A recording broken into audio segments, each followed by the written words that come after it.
शरणागत पाप पर्वतम गणयित्वा न तदीय सद्गुणम अणुमप्यतुलम हि मन्यते सहजानंद गुरुम भजे सदा। असतो मा षड्गमय तमसो मा ज्योतिर्गमय मृत्युर्मा अमृतम गमय। ओम शांति शांति शांति। આજની જ્ઞાન સભાની અંદર પધારનારા બધા જ ભગવદ્ ભક્તોને વેદાંતાચાર્ય પુરાણ ઇતિહાસાચાર્ય અમે ફિલોસોફી શાસ્ત્રી ડાકીશભાઈના હેતપૂર્વક જય સ્વામિનારાયણ। અહિર બુધન્ય સંહિતાની અંદર શરણાગતિના 6 લક્ષણો બતાવવામાં આવેલા છે। આનુકૂલ્યશ સંકલ્પ પ્રાતિકૂલ્યશ વર્જનમ રક્ષિષતિ ઇતિ વિશ્વાસો ગુપ્તત્વ વર્ણમ તથા આત્મનિક્ષેપ કાર્પણ્ય ષડવિધા શરણાગતિ। અર્થાત કે ભગવાનની આજ્ઞા પ્રમાણે વર્તવું, ભગવાનની આજ્ઞાથી વિરુદ્ધ ક્યારેય પણ વર્તવું નહીં, ભગવાન મારી રક્ષા કરશે જ એવો દ્રઢ વિશ્વાસ રાખવો, પ્રાર્થનાની અપેક્ષા, આત્મનિક્ષેપ અને કાર્પણ્ય, આ 6 પ્રકારની શરણાગતિનું વર્ણન કરવામાં આવેલું છે। એમાં આ 6 લક્ષણોની અંદર જે કાર્પણ્ય જે છે ને, કાર્પણ્યનો અર્થ થાય છે દીનતા, અર્થાત કે પોતાને અસમર્થ સમજવું અને પોતાને અસમર્થ સમજીને કેવલ ને કેવલ ભગવાનનો વિશ્વાસ રાખવો, પોતાનો ભાર સમર્પણ જે છે એ બધો જ ભગવાનના મસ્તકની ઉપર આરોપિત કરી દેવો। ગયા વખતે આપણે બધા આ શરણાગતિની જે વાત કરતા હતા એની અંદર આ સભાની અંદર એક હરિભગત બેઠેલા છે, હું નામ નથી આપતો એનું, એણે મને એકાંતમાં પૂછ્યું કે શાસ્ત્રી, વૈષ્ણવી દીક્ષા ધારણ કરનારા જે વ્યક્તિ હોય એ વ્યક્તિએ શિવના ચિહ્ન એટલે કે રુદ્રાક્ષ છે, ત્રિપુંડ છે, એ બધું ધારણ કરી શકાય કે ન કરી શકાય એનો તમે ખુલાસો કરો। તો આજે એ વ્યક્તિની જિજ્ઞાસાની ઉપર આ બાબતની અંદર થોડો વિચાર કરી લઈએ। પ્રથમ તો જે પણ કોઈક વ્યક્તિએ વૈષ્ણવી દીક્ષા એટલે કે વિષ્ણુ સંબંધી દીક્ષા જેણે ધારણ કરેલી હોય એ વ્યક્તિએ શિવના ચિહ્ન કે ઇતર દેવી દેવતાઓના ચિહ્ન કે ગ્રહ છે કે નક્ષત્ર છે એની વીંટીઓ પહેરવાનો અધિકાર જ નથી પહેલો તો। કારણ કે વૈષ્ણવી દીક્ષાના ચિહ્નભૂત જે કંઠી છે, અર્થાત કે તુલસીની કંઠી, ઉર્ધ્વપુંડ તિલક, તપ્ત મુદ્રાઓ, જે વૈષ્ણવના ચિહ્ન છે એ જ કેવલ વૈષ્ણવી દીક્ષાની અંદર ધારણ કરવાના હોય છે। બીજા ચિહ્ન ધારણ કરવાની સ્પષ્ટ રૂપે શાસ્ત્રોએ મનાઈ કરેલી છે ભક્તો। જેમ કે રઘુવીરજી મહારાજ શિક્ષાપત્રી ભાષ્યની અંદર ત્રિપુન રુદ્રાક્ષ ધૃતિયેષામ, આ જે 46મા શ્લોક છે એ 46મા શ્લોકની વ્યાખ્યાની અંદર સ્કંદ પુરાણનું પ્રમાણ આપતા પોતે કહી રહ્યા છે કે ઉર્ધ્વ પુંડ્રે ત્રિપુંડમ યહ કુરુતે તુ નરાધમઃ ભુંક્ત્વા વિષ્ણુ ગૃહમ પુણ્યમ સ યાતિ નરકમ ધ્રુવમ ત્રિપુંડે યસ્ય વિપ્રસ્ય ઊર્ધ્વપુંડ્રમ પ્રદૃશ્યતે ત્રમ દ્રષ્ટ્વાપ્યથવા સ્પૃષ્ટ્વા સચૈલમ સ્નાનમાચરેત। રઘુવીરજી મહારાજ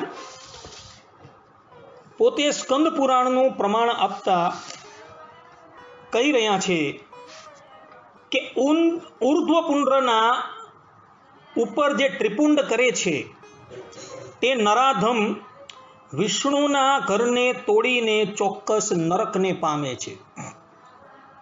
જે વિપ્રના ત્રિપુંડના ઉપર ઊર્ધ્વપુંડ તિલક દેખાતું હોય તો તેવા વિપ્રને દેખીને અથવા તેનો સ્પર્શ કરીને વસ્ત્ર સહિત સ્નાન કરવું જોઈએ. સ્કંદ પુરાણ. રઘુવીરજી મહારાજ અહીં સ્પષ્ટ રૂપે કહી રહ્યા છે કે જે પણ કોઈ વ્યક્તિ વૈષ્ણવી દીક્ષા ધારણ કરનાર હોય અને વૈષ્ણવી દીક્ષા ધારણ કરીને એ વ્યક્તિએ ત્રિપુંડની અંદર જો ઉર્ધ્વપુંડ્ર તિલક કરેલું હોય અથવા તો ઉર્ધ્વપુંડ્ર તિલકની સાથે એ વ્યક્તિએ ત્રિપુંડ ધારણ કરેલું હોય તો આવો વ્યક્તિ જે છે એ નારકી થાય છે અને આવા વ્યક્તિનો સ્પર્શ કરવાથી વસ્ત્ર સહિત સ્નાન કરવું જોઈએ એવું રઘુવીરજી મહારાજ આ શિક્ષાપત્રી ભાષ્યની અંદર લખી રહ્યા છે. ભક્તો, આ ખાસ ધ્યાન રાખજો ભક્તો. આ વાત જે છે રઘુવીરજી મહારાજે કરેલી છે અને આ પ્રમાણ જે છે શિક્ષાપત્રી ભાષ્યના છે અને શિક્ષાપત્રી ભાષ્યની અંદર રઘુવીરજી મહારાજે સ્કંદ પુરાણના વચન જે છે ટાંકેલા છે. સ્પષ્ટ રૂપે લખેલું છે કે જે વ્યક્તિ ઉર્ધ્વપુંડ તિલકની સાથે ત્રિપુંડને ધારણ કરે છે એ વ્યક્તિ તો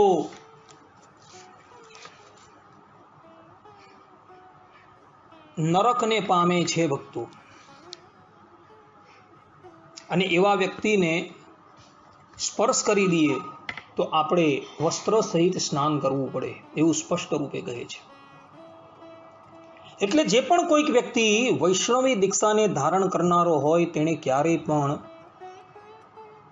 ત્રિપુંડને ધારણ ન કરવું એ સિદ્ધાંત વાત છે. અર્થાત કે શિવના ચિહ્ન ક્યારેય પણ ધારણ ન કરવા એ સિદ્ધાંત વાત છે ભક્તો.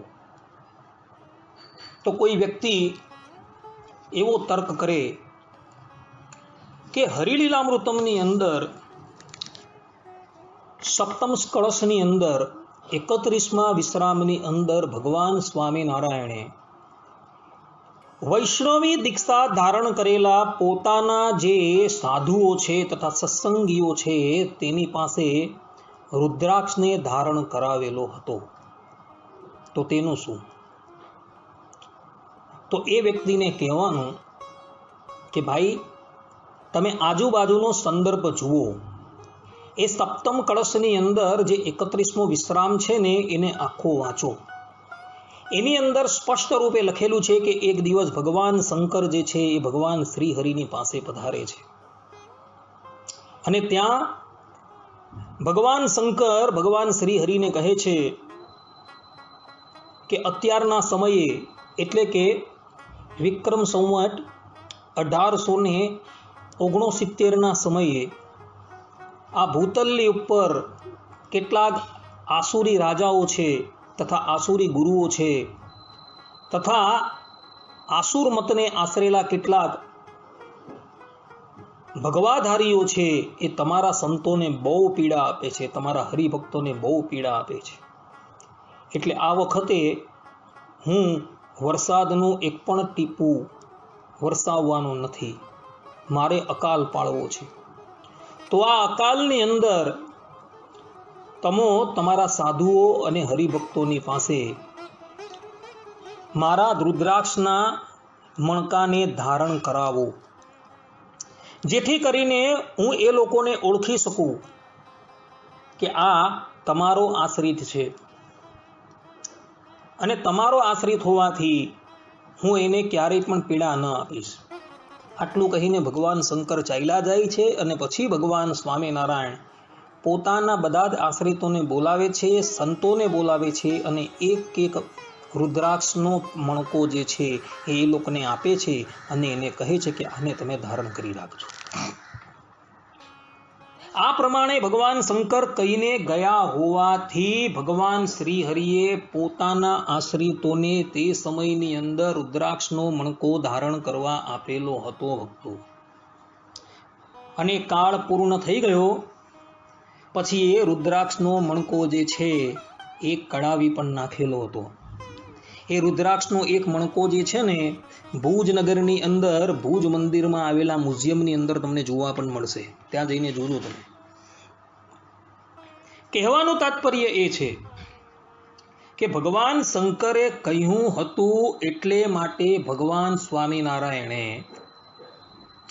તે સમયની અંદર પોતાના આશ્રિતોને રુદ્રાક્ષ ધારણ કરવાની આજ્ઞા આપેલી હતી. પરંતુ પછી કાળ પૂર્ણ થયા બાદ એ રુદ્રાક્ષ ભગવાન કઢાવી નાખે છે.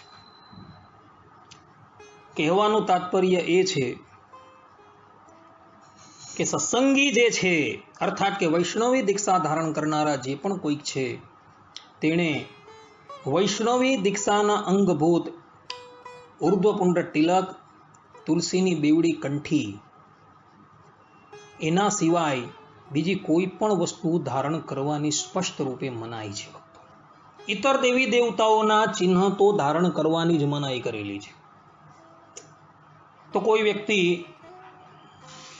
એવું કહે કે ભગવાન સ્વામિનારાયણે શિક્ષાપત્રીની અંદર 46મા શ્લોકની અંદર એમ કહ્યું છે કે ત્રિપુંડ રુદ્રાક્ષ ધૃતિર્યેષાં સ્યાત સ્વકુલાગતા તેસ્તુ વિપ્રાદિભિઃ ક્વાપી ન ત્યાજ્યાસા મદાશ્રિતૈઃ. અર્થાત અને જે બ્રાહ્મણાદિકને ત્રિપુંડ જે આડો તિલક કરવું તથા રુદ્રાક્ષની માળા ધારવી એ બે વાના પોતાની કુળ પરંપરાએ કરીને ચાલ્યા આવતા હોય અને તે બ્રાહ્મણાદિક અમારા આશ્રિત થયા હોય તો પણ તેમણે તે ત્રિપુંડ અને રુદ્રાક્ષનો ક્યારેય પણ ત્યાગ ન કરવો. આવી કોઈ શંકા કરે અને કહે કે જેની કુળ પરંપરાની અંદર રુદ્રાક્ષ ધારણ કરવાનું વિધાન છે તથા ત્રિપુંડ ધારણ કરવાનું વિધાન છે અને તે વ્યક્તિ વૈષ્ણવી દીક્ષાને ધારણ કરે તો એણે તો ત્રિપુંડ અને રુદ્રાક્ષ જે છે એ ધારણ કરી જ રાખો, કારણ કે ભગવાનની આજ્ઞા છે. તો આ જે શ્લોક જે છે ને એનું ભાષ્ય જે છે એ વાંચવા જેવું છે. ત્યાં રઘુવીરજી મહારાજે આ ભાષ્યની અંદર સ્પષ્ટ રૂપે લખેલું છે કે ભલે ભગવાને અહીં આજ્ઞા આપી પરંતુ વૈષ્ણવી દીક્ષા ધારણ કરે ને ત્યારે તો એ વ્યક્તિએ રુદ્રાક્ષ અને ત્રિપુંડનો ત્યાગ જ કરી દેવો. સ્પષ્ટ રૂપે ભાષ્યની અંદર આ વાત લખેલી છે. પરંતુ કદાચ ઘરની અંદર ક્લેશ થાય ને, અર્થાત કે કોઈ શૈવી હોય અને શૈવી શિવ પંથનો ત્યાગ કરીને વૈષ્ણવ થઈ જાય તો ઘરની અંદર કદાચ બધા શૈવી હોય અને પોતે ક્લેશ કરતા હોય તો ક્લેશ ન થાય એટલે માટે એ વ્યક્તિએ એ ત્રિપુંડ અને રુદ્રાક્ષ જે છે એ ધારણ કરી રાખવા. પરંતુ અહીં તો આચાર્ય સ્પષ્ટ જ કહે છે કે વૈષ્ણવી દીક્ષા ધારણ કરનારા વ્યક્તિએ ભલે એ શૈવી હોય પરંતુ એ વૈષ્ણવી દીક્ષા જો એ ધારણ કરે ને તો એ વ્યક્તિએ ત્રિપુંડ અને રુદ્રાક્ષનો ત્યાગ જ કરી દેવો ને ત્યાગ કરેલો જોવા પણ મળે છે. આપણા સંપ્રદાયની અંદર જ હરિચરિત્ર ચિંતામણી નામનો એક ગ્રંથ છે. એ ગ્રંથની અંદર 104મી વાર્તાની અંદર એક મોતી ત્રવાડી નામના હરિભક્તોનું ચરિત્ર આવે છે. આ મોતી ત્રવાડી જે છે ને એ શિવ પંથના હતા. આપણા સંપ્રદાયના મુક્તાનંદ સ્વામી જે છે તેમણે એક ઉદ્ધવ ગીતા નામનો ગ્રંથ લખેલો છે. પ્રાકૃતની અંદર આ ગ્રંથ છે. એ ગ્રંથ જ્યારે એ મોટી ત્રવાડીના હાથમાં આવ્યો ને ત્યારે એ ગઢપુરની અંદર મુક્તાનંદ સ્વામીની પાસે આવે છે અને સ્વામીને કહે છે કે કૃપા કરીને તમે આ ઉદ્ધવ ગીતાના રાગ અમને બતાવો. મુક્તાનંદ સ્વામી એ મોતી ત્રવાડીને ઉદ્ધવ ગીતાના રાગ શીખવાડે છે ને ત્યારબાદ એ મોતી ત્રવાડીને પ્રગટ પ્રમાણ ભગવાન સ્વામિનારાયણનો શાસ્ત્ર પ્રમાણે નિશ્ચય કરાવે છે અને ભગવાનના પ્રતાપની વાત કરે છે. અને ભગવાનના પ્રતાપની વાત સાંભળીને આ મોટી ત્રવાડી જે છે ને એ મુક્તાનંદ સ્વામીને કહે છે કે સ્વામી, તમે કૃપા કરીને મને હવે તમારા સંપ્રદાયના વર્તમાન ધારણ કરાવો. ત્યારે મુક્તાનંદ સ્વામી કહે છે કે પહેલા તમારા કંઠની અંદર જે આ રુદ્રાક્ષની માળા છે ને એ કાઢો. સ્વામીની આજ્ઞા થતા મોટી ત્રવાડીએ પોતાના કંઠની અંદર જે રુદ્રાક્ષની માળા હતી ને એ માળા એણે કાઢી નાખી અને ત્યારબાદ મુક્તાનંદ સ્વામીએ એમને કંઠી ધારણ કરાવેલી હતી. જે લોકોએ આ ચરિત્ર વાંચવું હોય તો હરિચરિત્ર ચિંતામણીની અંદર દ્વિતીય ભાગની અંદર 104મી વાર્તા જે છે એ જઈને વાંચી લે. આમાં સ્પષ્ટ રૂપે લખેલું છે. કહેવાનું તાત્પર્ય એ છે કે ઘરની અંદર કદાચ ક્લેશાદિક થતો હોય ને તો જ ત્રિપુન અને રુદ્રાક્ષ જે છે એ ધારણ કરી રાખવા. અન્યથા ગૂઢાર્થની અંદર તો ભગવાન સ્વામિનારાયણનું કહેવું એવું જ છે કે વૈષ્ણવી દીક્ષા જે પણ કોઈક લઈને એણે ક્યારેય પણ શૈવના ચિહ્ન ધારણ ન જ કરવા. ભગવાન સ્વામિનારાયણ શિવનો ક્યારેય પણ અનાદર કરતા નથી. કારણ કે આ સંપ્રદાયે જેટલો શિવને માન્યતા આપી જ ને એવી કોઈ સંપ્રદાયે આપી નથી. ઇતર સંપ્રદાયની અંદર તમે જોજો તો શિવવું બોલવું પણ એ લોકો અપરાધ માને છે. શિવના ચિહ્ન ધારણ કરવાની વાત તો બાજુ પર રહી, શિવવું બોલવું પણ એ લોકો અપરાધ માને છે. કોઈ પણ સંપ્રદાયની અંદર તમે જાઓ, કોઈ પણ વ્યક્તિએ શિવને સ્થાન આપ્યું નથી. જ્યારે ભગવાન સ્વામિનારાયણે પોતાના મંદિરોની અંદર એક જગ્યાએ શિવને સ્થાન આપેલું છે. સ્વામિનારાયણ સંપ્રદાયના કોઈ પણ મંદિરની અંદર તમે જાઓ તો ત્યાં શિવનું સ્થાનક તમને જોવા મળશે. અને ભગવાન શ્રીમન નારાયણને ભોગ ધરાવ્યા બાદ પ્રથમ જે પ્રસાદ જે છે એ ભગવાન શંકરને અર્પણ કરવાની પ્રથા આપણા સંપ્રદાયમાં છે. ભગવાન સ્વામિનારાયણે પોતાની હયાતી દરમિયાન કુંડલેશ્વર મહાદેવની સ્થાપના કુંડલ મંદિરની અંદર કરેલી છે. કુંડળ ગામ છે સારંગપુરની પાસે. ત્યાં પોતાના વરદ હસ્તે ભગવાન સ્વામિનારાયણે કુંડલેશ્વર મહાદેવ પધરાવેલા છે. જૂનાગઢની અંદર પોતાના વરદ હસ્તે સિદ્ધેશ્વર મહાદેવની મૂર્તિ પધરાવેલી છે. સત્સંગી જીવન ચતુર્થ પ્રકરણ તમે જોઈ લો. આ ઉપરાંત પોતાના વરદ હસ્તે જે શિક્ષાપત્રી લખી તેની અંદર પણ ભગવાન સ્વામિનારાયણે કહ્યું કે વિષ્ણુ શિવો ગણપતિ પાર્વતી ચ દિવાકર એતા પૂજ્યતયા માન્ય દેવતા પંચમામે કહી. આ શ્લોકની અંદર ભગવાન સ્વામિનારાયણે સ્પષ્ટ રૂપે કહ્યું છે કે અમારા જે આશ્રિત તેમને વિષ્ણુ, શિવ, ગણપતિ, પાર્વતી અને સૂર્ય એ 5 દેવ પૂજ્યપણે કરીને માનવા. કર્તવ્યમ કરણીયમ વા શ્રાવણ માસે સર્વદા બિલ્વપત્રાદિભિ પ્રીત્યા શ્રી મહાદેવ પૂજનમ. ભગવાન સ્વામિનારાયણ શિક્ષાપત્રીના 149મા શ્લોકની અંદર પોતે કહે છે અને શ્રાવણ માસને વિશે શ્રી મહાદેવનું પૂજન જે તે બિલ્વપત્રાદિકે કરીને પ્રીતિપૂર્વક સર્વ પ્રકારે પોતે કરવું અથવા બીજા પાસે કરાવવું. આવી ભગવાન સ્વામિનારાયણની આજ્ઞા છે. વચનામૃતની અંદર લોયાના પહેલા વચનામૃતની અંદર જુઓ ભગવાન સ્વામિનારાયણ પોતાના શ્રી મુખે પોતે કહે છે કે શિવજી એ ભગવાનના મોટા ભક્ત છે એટલે અમે એને માનીએ છીએ. આ ભગવાન સ્વામિનારાયણના વચન છે. જુઓ પોતે પરબ્રહ્મ પરમાત્મા છે છતાં પણ જ્યારે પણ શિવરાત્રિનો દિવસ આવતો હતો ત્યારે ભગવાન શ્રી હરિએ જાતે ભગવાન શંકરની પૂજા કરી છે અને રુદ્રાભિષેક પણ કરેલો છે. પોતાના આશ્રિતોને શિવરાત્રિનું વ્રત કરવાની પણ ભગવાન સ્વામિનારાયણે આજ્ઞા આપેલી છે. શિક્ષાપત્રીના 79મા શ્લોકની અંદર જુઓ એકાદશીનામ સર્વાસામ કર્તવ્યમ વ્રતમાદરાત કૃષ્ણ જન્મ દિનાનામ ચ શિવરાત્રેશ્ચ સોત્સવમ. અને સર્વ જ એકાદશીઓ તેમનું વ્રત જે તે આદર થકી કરવું તથા શ્રી કૃષ્ણ ભગવાનના જે જન્માષ્ટમી આદિ જે જન્મદિવસ તેમનું વ્રત જે તે આદર થકી કરવું તથા શિવરાત્રિનું વ્રત જે તે આદર થકી કરવું અને તે વ્રતના દિવસની વિશે મોટા ઉત્સવ કરવા.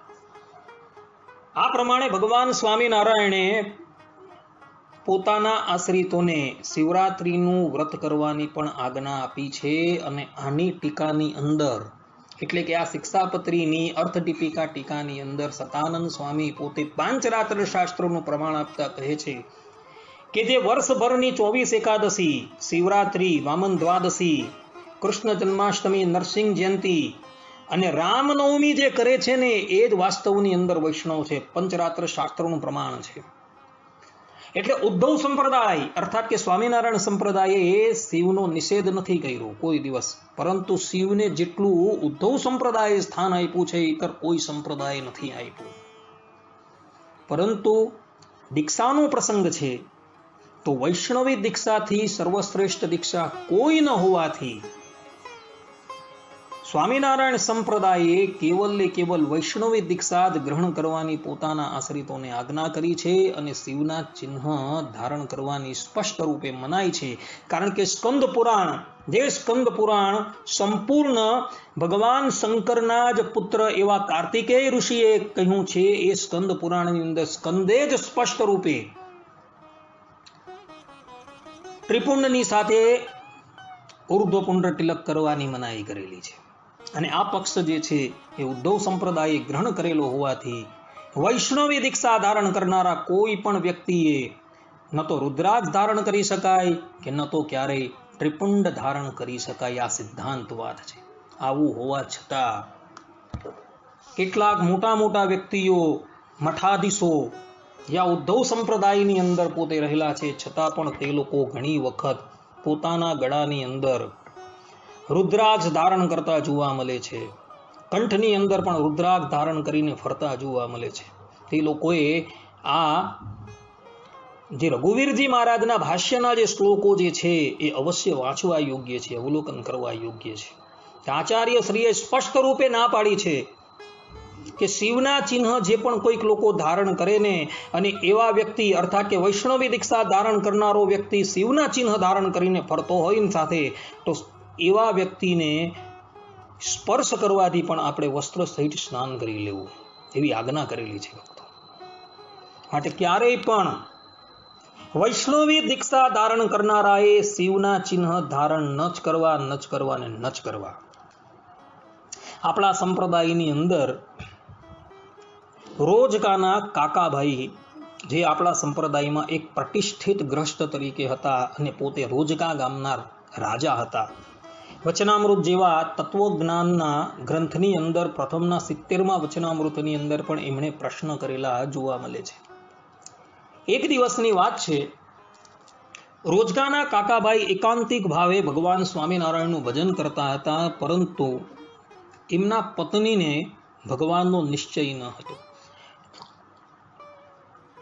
રોજગાના કાકાભાઈ એ પોતે નિસંતાન હતા અને એમના પત્ની એવું ઈચ્છતા હતા કે આપણે કોઈ સંતાન થાય.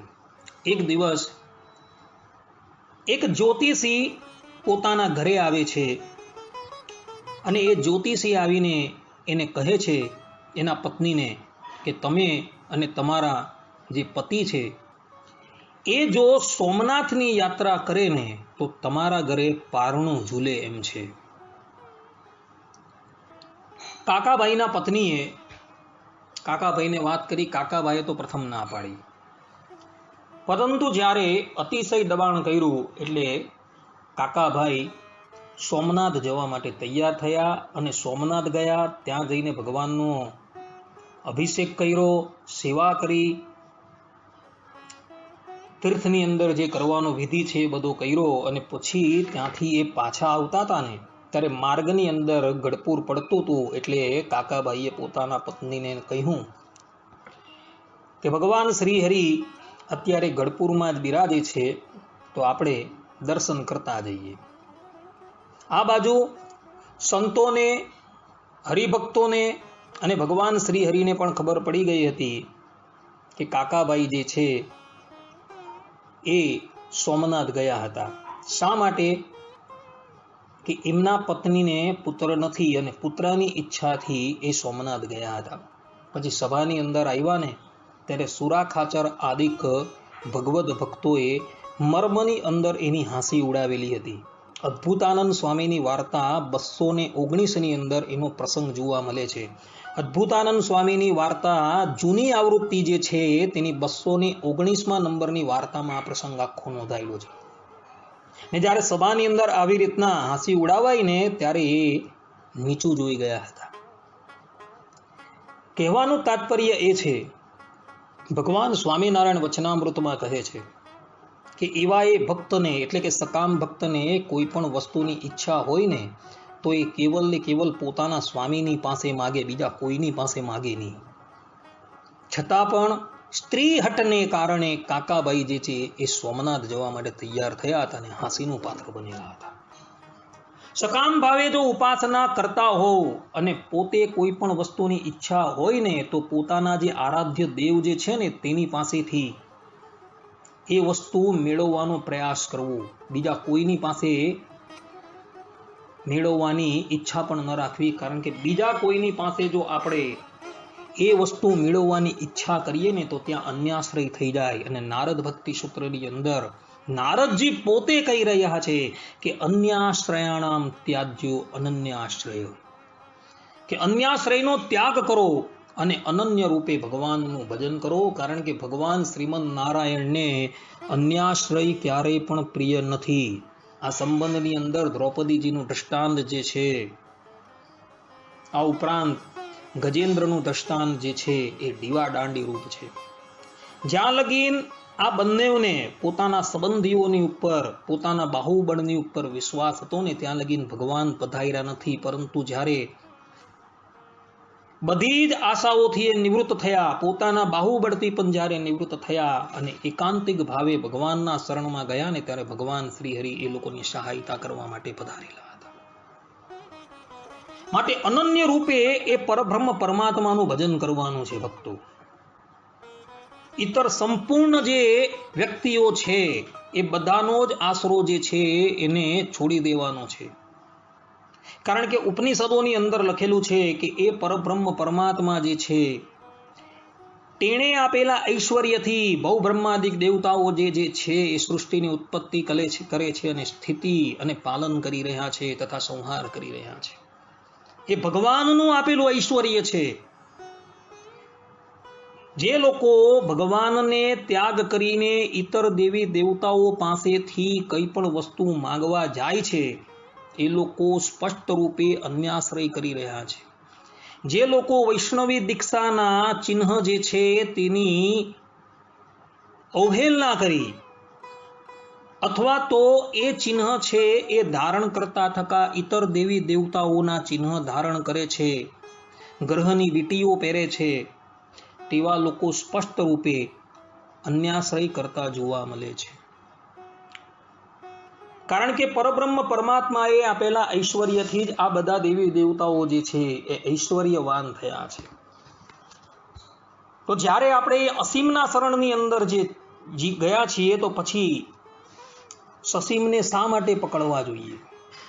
હા, એમને નિષ્કામ ભાવે એમનો જે વાર હોય, એમનો તહેવાર હોય ત્યારે નિષ્કામ ભાવે કોઈ પણ જાતની ફલની કે કામનાની ઈચ્છા રાખ્યા વગર એમને નમન કરવા, એમનું પૂજન કરવું એને અન્યાશ્રય નથી કહેવાયું. કારણ કે હરિવંશ પુરાણની અંદર લખેલું છે કે પરબ્રહ્મ પરમાત્મા શ્રીમદ નારાયણની સ્મૃતિ ચિરંજીવી રાખવા માટે અન્ય દેવતાઓની ઉપાસના કરી શકાય છે. જેમ ગોપીઓએ કાત્યાયની દેવીનું વ્રત કરેલું હતું. શા માટે? કે શ્રી કૃષ્ણ ભગવાન અમારા પતિ થાય, એ ઉદ્દેશ્ય. તો એ ઉદ્દેશ્યથી તમે એ દેવતાઓની આરાધના કરી શકો છો. પરંતુ કોઈ ફલ કામનાથી તમે એ દેવી દેવતાઓનું આરાધન કર્યું કે એના ચિહ્ન ધારણ કર્યા તો અન્યાશ્રય થઈ જાય છે. અન્યાશ્રય ભગવાનને પ્રિય નથી ભક્તો. ભગવાન ગીતાની અંદર 9મા અધ્યાયની અંદર 22મા શ્લોકની અંદર પોતે કહે છે, અનન્યાસ ચિંતયંતો મામ યે જનઃ પર્યુપાસતે તેસામ નિત્યાભિયુક્તાનામ યોગક્ષેમં વહામ્યહમ. કે જે જનો અનન્ય ભાવે એટલે કે બીજા કોઈના પર જરા પણ ભાવ રાખ્યા વિના મારું જ ચિંતન કરતા સર્વ પ્રકારે મને ભજે છે તે નિત્ય અભિયુક્ત એટલે કે નિરંતર મારે વિશે જ ચિત્તને ચોંટાડનારના યોગ એટલે કે જે વસ્તુ અપ્રાપ્ય છે તેની પ્રાપ્તિ અને ક્ષેમ એટલે કે જે પ્રાપ્ત થયું છે તેની રક્ષા તેને હું વહન કરું છું. આવું ભગવાન પોતે કહે છે. જો અનન્ય ભાવે તમે ભગવાનનું ભજન કરશો ને તો એ તમારા યોગક્ષેમનું વહન જે છે એ પોતે જ પોતાના સ્કંધની ઉપર ઉપાડી લેશે. માટે અનન્ય ભાવે જે છે એ ભગવાનનું ભજન કરવાનું છે. તો બીજા કેટલાક લોકો જે છે એ સત્સંગી જીવનનું પ્રમાણ લાવીને વાત કરે છે કે સત્સંગી જીવનના 5મા પ્રકરણની અંદર 12મા અધ્યાયની અંદર ભગવાન સ્વામિનારાયણે પોતાના શ્રીમુખે કોઈ પણ ગ્રહની કે નક્ષત્રનો ઉપદ્રવ થાય ત્યારે તે નક્ષત્રની પૂજા કરવા ઇત્યાદિકનું વિધાન કરવાનું કહ્યું છે. તો તેનું શું? તો એ બાબતની અંદર પણ ભગવાન સ્વામિનારાયણે એ જ સત્સંગી જીવનના 5મા પ્રકરણના 12મા અધ્યાયની અંદર 52મા શ્લોકની અંદર બહુ સુંદર ખુલાસો કરેલો છે. ભગવાન સ્વામિનારાયણે અગાળના શ્લોકોની અંદર વિવિધ પ્રકારના જે ગ્રહો છે, નક્ષત્રો છે, એના પૂજન કરવાથી તે ગ્રહ અને નક્ષત્રનો જે ઉપદ્રવ જે છે એ શાંત થઈ જાય એવું કીધું છે. પરંતુ 52મા શ્લોકની અંદર ભગવાન સ્વામિનારાયણ સ્પષ્ટ રૂપે કહે છે કે યદ્યપિ સૂર્યાદિ ગ્રહો દુસ્થાનમાં રહેતા સર્વો કોઈ પ્રાણી વર્ગને પીડા આપે છે તેમાં આ વિશેષ છે.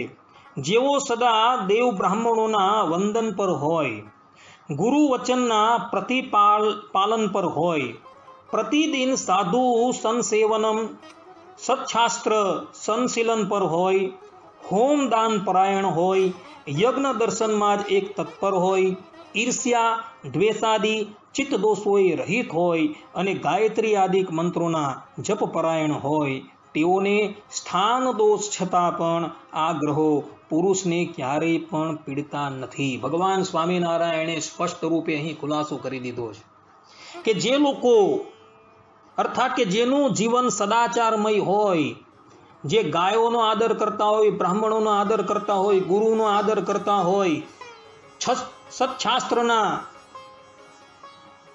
અભ્યાસ પરાયણ હોય,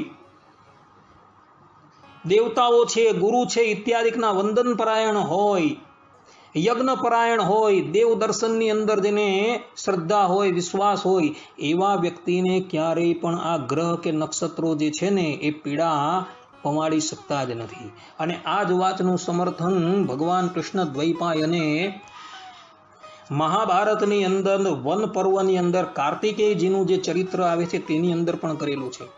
ત્યાં ભગવાન કૃષ્ણ દ્વૈપાયન પોતે લખે છે કે જે જીવનું જીવન સદાચારમય હોય ને તેને કોઈ ગ્રહ કે નક્ષત્ર જે છે એ પીડા આપી શકતો જ નથી.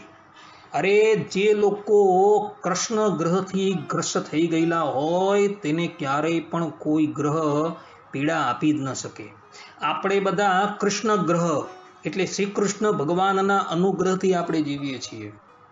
આપણું જીવન સદાચારમય છે. તો સદાચારમય જેનું જીવન હોય ને જે પરબ્રહ્મ પરમાત્માની અનન્ય ભાવે ઉપાસના કરતો હોય ને તેને ગ્રહ કે નક્ષત્ર ક્યારેય પણ પીડા આપી શકતો જ નથી ભક્તો. આવું સ્પષ્ટ રૂપે લખાયેલું છે ભક્તો. આટલું લખાવવા છતાં પણ કેટલાક લોકો તમે જોજો પોતાના ગળાની અંદર વિવિધ પ્રકારના ગ્રહો જે છે એ ધારણ કરતા જોવા મળે છે.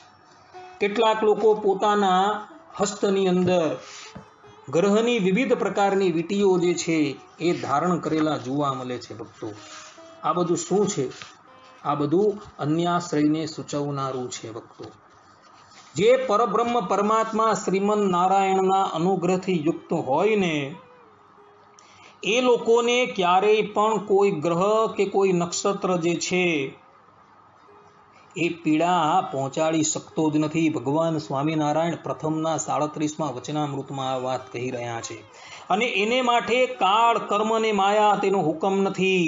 અને જો એને દંડ દેવો હોય તો ભગવાન પોતે દે છે, પણ બીજા કોઈનો યમરાજ આદિક વગેરેનો એના માટે હુકમ નથી. કે એવો એ ભક્ત જે હોય ને એવા એ અનન્ય ભાવે ભગવાનને ભજનારા ભક્તની ઉપર કાળ છે, કર્મ છે કે માયા તેનો હુકમ હોતો જ નથી. એવા એ ભક્ત જે છે એના પર કેવલ ને કેવલ પરબ્રહ્મ પરમાત્મા શ્રીમન નારાયણનો જ અધિકાર હોય છે ભક્તો. માટે જે પણ કોઈક લોકો ગ્રહ છે ઇત્યાદિકની વીટીઓ પોતાના હસ્તની અંદર ધારણ કરે છે ને એ લોકો સ્પષ્ટ રૂપે અન્યાશ્રય કરીને બેઠેલા છે. આવા વ્યક્તિઓનું જીવન ક્યાં તો સદાચારમય નથી અથવા તો આવા વ્યક્તિઓએ ભગવાનને ઓળખવાની અંદર બહુ જ મોટી ભૂલ કરી દીધેલી છે. એ લોકોએ હજુ મહાત્માઓના ચરણારવિંદરની રજ પોતાના મસ્તક પર ધારણ નથી કરી. મહાત્માઓ થકી એમણે છત્શાસ્ત્રનું પઠન પાઠન કરેલું નથી લાગતું, એટલે જ લોકો આ ગ્રહ છે, નક્ષત્ર ઇત્યાદિકના ચપેડાની અંદર ફસાતા રહે છે. જે અનન્ય ભાવે પરબ્રહ્મ પરમાત્માનું ભજન કરતો હોય તેને કોઈ ગ્રહ કે કોઈ નક્ષત્ર પરેશાન કરી શકતું જ નથી. આ ભગવાન સ્વામિનારાયણના વચન છે પ્રકરણ 5 અધ્યાય 12 ની અંદર સત્સંગી જીવનમાં. તો વળી કેટલાક લોકો જે છે એ એવા પણ જોવા મળે છે કે પોતાના હસ્તની ઉપર ઇતર દેવી દેવતાઓના દોરા ધાગા બાંધતા જોવા મળે છે. તો એ લોકોને પણ કહેવાનું કે તમે લોકો જે છે એ આ પ્રકારની જે ક્રિયાઓ કરો છો ને એ પણ અન્યાશ્રયને જ સૂચવે છે. હા ચલો હરિકવચનો દોરો હોય તો એમાં કોઈ વાંધો નથી, પરંતુ ઇતર દેવી દેવતાઓના દોરા ધાગા જે પણ કંઈક ધારણ કરવાને એ અન્યાશ્રય થઈ જાય છે. તો કોઈ અખ્તર દાયા એમ કહે કે સત્સંગી જીવનના દ્વિતીય પ્રકરણની અંદર પ્રતાપસિંહ રાજાનું ચરિત્ર આવે છે. એક વખત ભગવાન સ્વામિનારાયણ ભાડેર ગામ પધારેલા હતા અને ત્યાં સભાની અંદર પ્રતાપસિંહ રાજાએ નવરાત્રિ સંબંધી પૂજા થાય કે ન થાય એની વાત ભગવાનને પૂછેલી અને ભગવાન શ્રી હરિએ નવરાત્રિના વ્રત કરવાનું અને એનો ઉત્સવ કરવાની આજ્ઞા એ પ્રતાપસિંહ રાજાને આપેલી હતી. તો આપણે એ દેવીની પૂજા કેમ ન કરી શકીએ? તો એને કહેવાનું ભક્તો કે તમારી કુલ પરંપરાની અંદર જો નવરાત્રિની અંદર દેવીનું પૂજન થતું આવતું હોય તો એ દેવીનું પૂજન તમે સાત્વિક એવા અન્નથી કરી શકો છો. પરંતુ જેની પરંપરાની અંદર નવરાત્રના વ્રતની અંદર દેવીની પૂજા થતી નથી આવતી તો તે લોકો દેવીનું પૂજન ન કરે તો દેવી તમારા પર ક્યારેય પણ ક્રોધાયમાન થવાના નથી. આ વાત ભગવાન સ્વામિનારાયણે સત્સંગી જીવનના દ્વિતીય પ્રકરણની અંદર આ વાત લખેલી છે કે તમારી કુળ પરંપરાની અંદર જો દેવીનું પૂજન ચાલ્યું આવતું હોય તો પાર્વતી દેવી એ સાત્વિક દેવી છે, તમે એનું પૂજન જે છે એ સાત્વિક અંતથી કરી શકો છો. પરંતુ જેની પરંપરાની અંદર ચાલતું આવતું હોય તેની વાત છે, બીજાને નહીં. અત્યારે તો કેટલાક એવા ભગવત ભક્તો છે તેના ઘરની અંદર દેવીની પણ મૂર્તિ મુખ્ય સિંહાસનની અંદર જોવા મળે છે. બોલો, ભગવાન શ્રીમન નારાયણની સાથે કેવલ ને કેવલ લક્ષ્મીજીની જ મૂર્તિ હોય અથવા તો રાધાજીનું જ સ્વરૂપ હોય, બીજા કોઈનું ન હોય. કારણ કે ઇતર દેવીઓ જેટલી પણ છે, બ્રહ્મવૈવર્ત પુરાણ વાંચો, એ બધી જ દેવીઓ જે છે તેનું પ્રાગટ્ય જે છે એ રાધાજી થકી થયું છે. રાધાજીના અંશમાંથી પણ એનું પ્રાગટ્ય થયું છે. જે આપણા સંપ્રદાયની અંદર સત્સંગી જીવનના દ્વિતીય પ્રકરણના 37મા અધ્યાયની અંદર ભગવાન સ્વામિનારાયણ સ્વમુખે કહે છે કે તમારા સંપ્રદાયને ઇષ્ટ આરાધ્ય દેવી કઈ, એવું શિવરામ વિપ્ર જ્યારે પ્રશ્ન કરે છે તેના ઉત્તરની અંદર ભગવાન સ્વામિનારાયણ કહે છે કે આદિ જગતજનની લક્ષ્મીજી અમારા સંપ્રદાયના આરાધ્ય દેવી છે. અને એ જ ભગવાન સ્વામિનારાયણ વચનામૃતની અંદર પ્રથમના 5મા વચનામૃતની અંદર રાધા કૃષ્ણના ધ્યાન કરવાની આજ્ઞા આપે છે. રાધાજી અને લક્ષ્મીજી એનું શાસ્ત્રોની અંદર અભિન્નપણે વર્ણન કરવામાં આવેલું છે. તો આપણા ઘરની અંદર લક્ષ્મીજી અને રાધાજી જે છે તેનું સ્વરૂપ હોય તો પછી ઇતર દેવી દેવતાઓ જે છે તેનું સ્વરૂપ રાખવાની જરૂર નથી હોતી ભક્તો. છતાં પણ કેટલાક લોકો પોતાના ઘરમાં કોઈ ખોડિયાર માતાની મૂર્તિ રાખતા છે અને કોઈક વ્યક્તિ ચામુંડા દેવીની મૂર્તિ રાખતા પણ જોવા મળે છે. ને પાછા એ લોકો આ સત્સંગની અંદર મોટેરા હરિભક્તો છે ભક્તો, છતાં પણ આવું શાસ્ત્ર વિરુદ્ધ કાર્ય જે છે એ કરતા જોવા મળે છે. ભગવાન સ્વામિનારાયણની આજ્ઞા જેટલી છે ને એટલી પાળો, વધારે પાળવાની જરૂર નથી કે ઓછી પણ પાળવાની જરૂર નથી ભક્તો. ભગવાન સ્વામિનારાયણે દેવીનો વિરોધ નથી કર્યો. વિષ્ણુ, શિવ, ગણપતિ, પાર્વતી જ દિવાકર આ શ્લોકની અંદર દેવીને પણ પૂજ્યપણે માનવાની ભગવાન સ્વામિનારાયણે આજ્ઞા કરી છે. અને જેની કુળ પરંપરાની અંદર નવરાત્રના વ્રતોની અંદર વ્રત ઉપવાસ અને પૂજા કરવાનું વિધાન છે, ત્યાં પૂજા કરવાની પણ આજ્ઞા આપી છે. નિષ્કામ ભાવે પૂજા કરવાની આજ્ઞા આપી છે. કોઈ પણ જાતના ફલની કામનાથી પૂજા કરવાની આજ્ઞા નથી આપી એમણે. માટે જેના ઘરની અંદર દેવી પૂજાનું વિધાન હોય તેણે જ નવરાત્રની અંદર દેવીનું પૂજન કરવું. જેના ઘરમાં વિધાન નથી તે હોય ન કરવું. આ સંબંધની અંદર આપણા સંપ્રદાયની અંદર નારૂપંથ નાનાનું દ્રષ્ટાંત જે છે એક અવલોકન કરવા યોગ્ય છે ભક્તો. નારૂપંથ નાના ભગવાન સ્વામિનારાયણના અનન્ય ભક્ત હતા. એક વખતની વાત છે, નારૂપંથ નાનાના દીકરા જે છે એ અતિશય બીમાર પડેલા હતા. એમણે ભગવાન સ્વામિનારાયણની પ્રાર્થના કરી કે પ્રભુ આપ મારા દીકરાને ક્યાં તો ધામમાં લઈ જાઓ, ક્યાં એને સારો કરી દો. આ આખી વાતનું પ્રમાણ તમને હરિલીલા કલ્પતરુ 11મા સ્કંદના 36મા અધ્યાયની અંદર જોવા મળશે. ભગવાન સ્વામિનારાયણની વારંવાર પ્રાર્થના કરવા છતાં ભગવાન શ્રીહરિ ત્યાં પધારતા નથી. હવે આ બાળક જે છે એ રોગથી સારો થતો નથી અને ભગવાન એને ધામમાં નથી લઈ જતા. એટલે નારૂપંથ નાનાના જે પત્ની હતા ને એ ભગવાન સ્વામિનારાયણના આશ્રિત ખરા, પરંતુ એને ભગવાનની અનન્ય નિષ્ઠા ન હતી.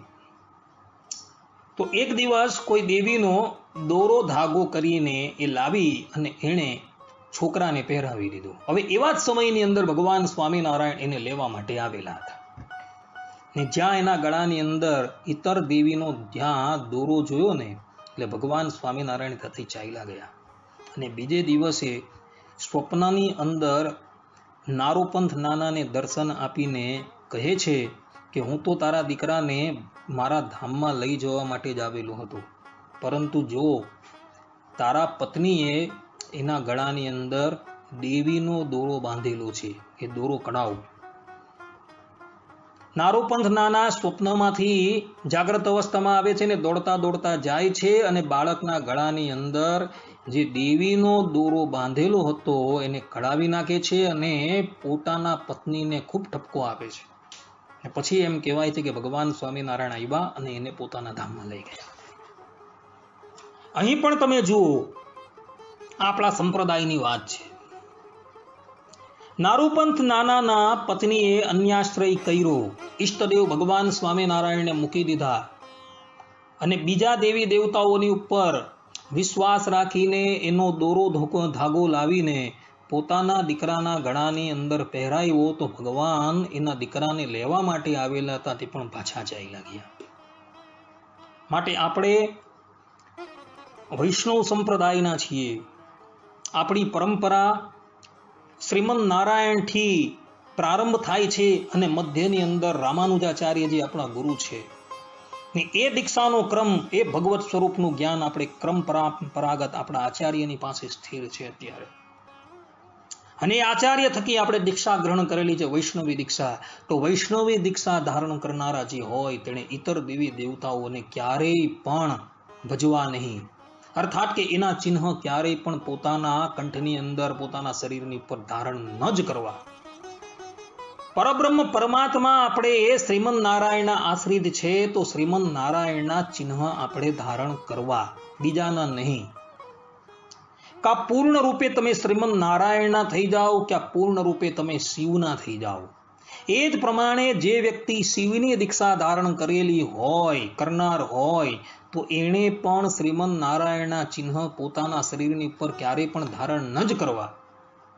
કારણ કે આ જ પરંપરા જે છે એ અનાદિકાળની આપણી ચાલી આવે છે. આપણા સંપ્રદાયની અંદર મોટા મોટા સાધુઓ થયા, આચાર્યો થયા, એ લોકોએ પણ ક્યારેય પણ પોતાના કંઠની અંદર આવી રીતે સ્વતંત્ર રીતે રુદ્રાક્ષનું ધારણ કે ગ્રહ કે નક્ષત્રો એની વીંટીઓ પહેરેલી જોવા મળતી નથી. પરંતુ અત્યારના લોકો જે છે એ પોતાના ગળાની અંદર એ વૈષ્ણવી દીક્ષાના અંગભૂત તુલસીની સાથે એ તુલસીની અંદર રુદ્રાક્ષ ધારણ કરીને ફરતા જોવા મળે છે, તથા હાથની અંદર નક્ષત્ર અને ગ્રહોની વીંટી પહેરતા જોવા મળે છે. તથા કેટલાકને તો એવા પણ જોયા છે કે ઉર્ધ્વ પુંડર તિલકની સાથે એ લોકો ભસ્મનું તિલક કરતા પણ જોવા મળે છે. વધારે તો વાત બાજુ પર રહી, કેટલાક લોકો તો પોતાના ઘરમાં દુર્ગા સપ્તસતીનો પાઠ કરાવતા જોવા મળેલા છે. જે દુર્ગા સપ્તસતીના પાઠ કરવાની સ્પષ્ટ રૂપે મનાઈ સત્સંગી જીવનના દ્વિતીય પ્રકરણની અંદર ભગવાને ના પાડેલી છે, મનાઈ કરેલી છે. કારણ કે એની અંદર હિંસાનું પ્રતિપાદન થયેલું છે, અને હિંસાનું પ્રતિપાદન થયેલું હોવાથી ભગવાન સ્વામિનારાયણે દુર્ગા સપ્તસતીનો પાઠ કરવાની મનાઈ કરેલી છે. છતાં પણ કેટલાક લોકો પોતાના ઘરની અંદર દુર્ગા સપ્તસતીનો પાઠ કરાવતા જોવા મળે છે, અને એના દ્વારા યજ્ઞની અંદર આહુતિ આપતા પણ જોવા મળે છે. ધિક્કાર છે આવા વ્યક્તિઓને, ધિક્કાર છે તમને લોકોને કે તમે લોકો અનન્ય ભાવે ભગવાનને ભજતા નથી. હજુ પણ સમય છે એવા વ્યક્તિઓ માટે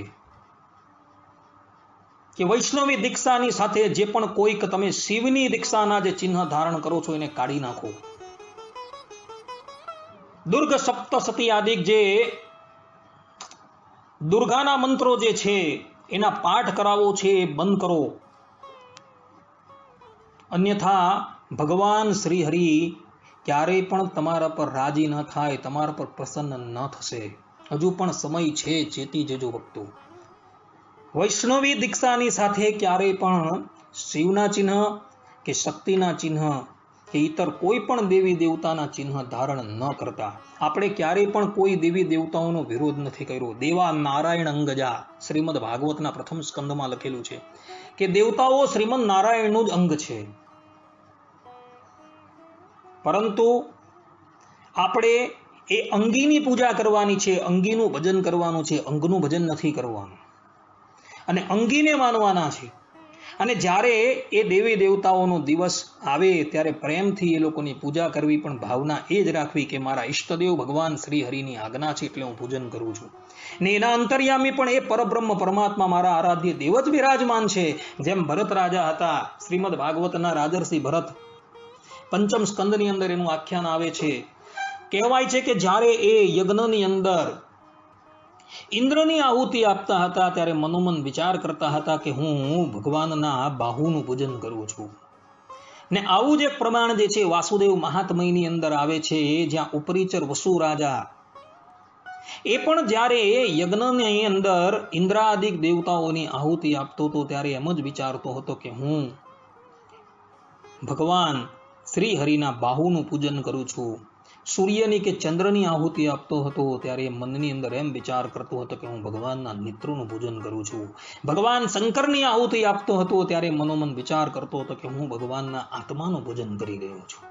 આવી ભાવનાથી તે દેવતાઓનું પૂજન જે છે એ તે દેવતાઓની તિથિ આવે ત્યારે કરવાનું છે, તો તમારો અન્યાશ્રય ક્યારે ન થશે. અને જો સ્વતંત્ર રીતે તમે એનું પૂજન કરવા જશો, અથવા તો ઇતર દેવી દેવતાઓના ચિહ્ન તમે ધારણ કરશો, તો સ્પષ્ટ રૂપે અન્યાશ્રય થઈ જશે. ભગવાન શ્રીમન નારાયણને બધું પસંદ છે. પોતાનો ભક્ત જે છે એ મોટા મોટા પાપો કરીને આવે છતાં પણ ભગવાન શ્રીમન નારાયણ એના પાપોને ક્ષમા કરી દે છે. પરંતુ ભગવાન શ્રી હરિ અન્યાશ્રય કરેલા ભક્તને ક્યારેય પણ ક્ષમા નથી કરતા. તમને આ દ્રષ્ટાંતો બધા જે છે એ મેં આપી ચૂકેલા છે. એ બધા દ્રષ્ટાંતો વિચારજો વાંચજો, એનું મનન કરજો અને ઇતર દેવી દેવતાઓને જે આશ્રય તમે ગ્રહણ કરેલો છે તેનાથી નિવૃત્ત થજો, અન્યથા એનું ફલ ભોગવવા માટે તૈયાર રહેજો. ગમે એટલું ભગવાનને પોકારશો પણ ભગવાન નહીં આવશે. નારોપંથ નાનાનું દ્રષ્ટાંત છે, જોઈ લો. ગજેન્દ્રનું દ્રષ્ટાંત છે, દ્રૌપદીનું દ્રષ્ટાંત છે. પરંતુ એ લોકો પણ જ્યારે અન્યાશ્રયથી નિવૃત્ત થયા અને અનન્ય ભાવે ભગવાનના શરણમાં ગયા ત્યારે ભગવાન શ્રીમન નારાયણ આવેલા. તેમ અનન્ય ભાવે તમે પણ જો ભગવાનના શરણમાં જશો તો ભગવાન તમારી પાસે આવશે અને તમારી પ્રાર્થના સાંભળશે, અન્યથા તમને બધાને જય સ્વામિનારાયણ કહીને નિવૃત્ત થઈ જશે. માટે હજુ પણ સમય છે, અન્યાશ્રયથી નિવૃત્ત થજો. સત્સંગીઓએ આ વસ્તુ ખાસ ધ્યાન કરવા યોગ્ય છે અને અનન્ય ભાવે ભગવાનની શરણાગતિ કર